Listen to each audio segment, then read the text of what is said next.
બહુ ઉપવાસ ન કરવા, વારે તહેવારે ઉપવાસ કરવા. શરીર ધર્મનું સાધન છે, એને તોડી ન નખાય. ભગવાનની રચનાને તોડી નાખવી, એમાં ભગવાન બહુ રાજી નથી થતો.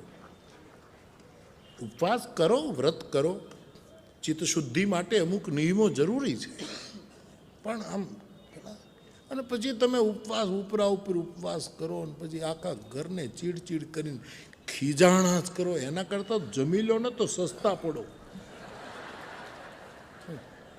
તમારી સાબુદાણાની ખીચડી અમને મોંઘી પડે. તમારા એક એક ડઝન કેળાના જે ફરાળ છે, આવડા આવડા કેળા, એકલો દોઢ ડઝન, જેમ મોરલા ઈયળ ગળે એમ ગળતો હોય બેઠો કેળા. અને પાછો કે આજ મારે ઉપવાસ. તારે છે ને ઉપવાસ છે? આખા આશ્રમનું એકલો ખાઈ ગયો.